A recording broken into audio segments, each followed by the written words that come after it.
সংগ্রামী বন্ধুগণ, সবাইকে জানাই রক্তিম শুভেচ্ছা। আমরা শ্রমিকের কথা বলি।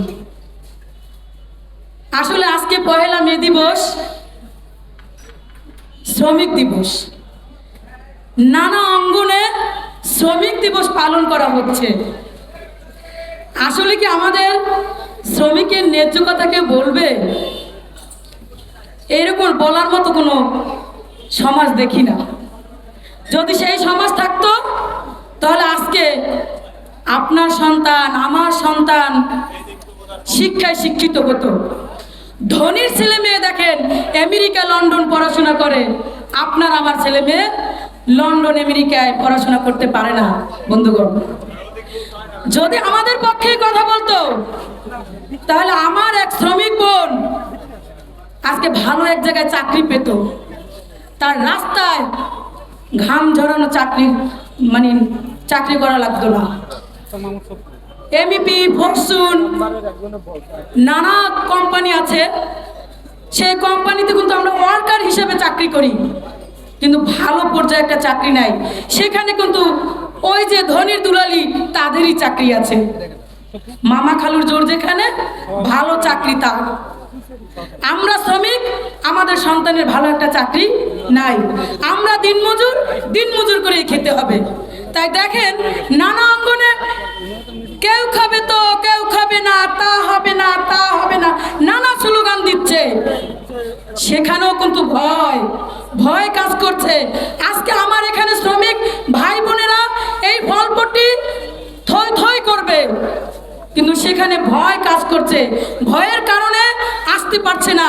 আমি যদি ওইখানে যাই, আমি যদি এইখানে না যাই, তাহলে আমি ঘরে থাকতে পারবো না। আমার ছেলে মেয়ের ভয় আছে, এই ভয় কিন্তু তাদের ভিতরে কাজ করছে। তাহলে আজকে আমাদের শ্রমিক দিবস করে লাভটা কি ভাই?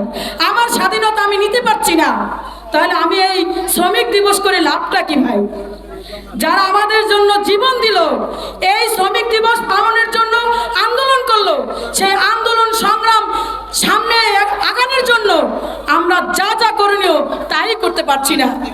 এখন আমরা জিম্মি হয়ে আছি সেই ধনীদের কাছে। আর যদি আমরা একজনের বিপক্ষে কথা বলি, নির্মাণ শ্রমিক বলেন, নৌযান বলেন, ইমারত বলেন, নানা শ্রেণীর যেগুলো আছে, যদি আমরা তাদের বিরুদ্ধে কোনো কথা বলি, আজকে আমার ভাইটাকে কাজে নেবে না, আমার বোনটাকে কাজে নেবে না। তাই মালিকের পক্ষে কোনো কথা বলা যাবে না। আমরা কোন জায়গায় বন্দী? তাই আমরা আসুন, আমরা সকলে মিলে ঐক্যবদ্ধ হয়ে, যদি একত্রিত হয়ে হাতে হাত কাঁধে কাঁধ রেখে এই শ্রমিক দিবসে একই সঙ্গে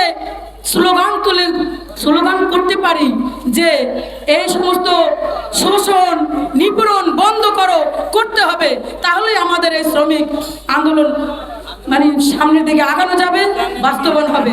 তাই আসুন বন্ধুগণ, আর একটা কথা, আমরা নানাভাবে আমরা শ্রম আদালতে যাই, কলকারখানায় যাই, এটা করেন ওটা করেন, শ্রমিকের জন্য এই কাজ বন্ধ করেন, ওই কাজ বন্ধ করেন, শ্রমিকের এইটা ন্যায্য অধিকার আদায় করে দেন। ভাই তারা মুখেই বলে, দেখছি, দেখবো, করব। আসলে কি যখনই এসি রুমের ভিতরে ঢোকে তখন আমাদের শ্রমিকের কথা ভুলে যায়। বন্ধুগণ, তারাও ওই যে এসির নিচে বসে তো সই-স্বাক্ষর করে, তারাও তো কষ্টের কি বুঝবে? রাস্তায় যারা কাজ করে তাদের কষ্ট তো তারা বুঝবে না।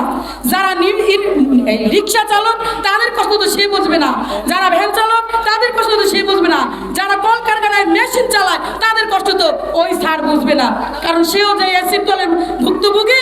আর ওই যে যারা মালিক শ্রেণীর লোকজন তারাও একই, তারা শ্রমিক শ্রেণীর কষ্ট বুঝতে চায় না, বুঝবে না। এই বোঝার জন্য আমাদের লড়াই সংগ্রাম চালাইতে হবে, চালিয়ে যেতে হবে এবং একত্রিত হয়ে আমাদের কাজ করতে হবে, যাতে করে আমরা শ্রমিক আমাদের ন্যায্য অধিকার, ন্যায্য কথা এই সমাজ সারা বাংলাদেশ বলতে পারে।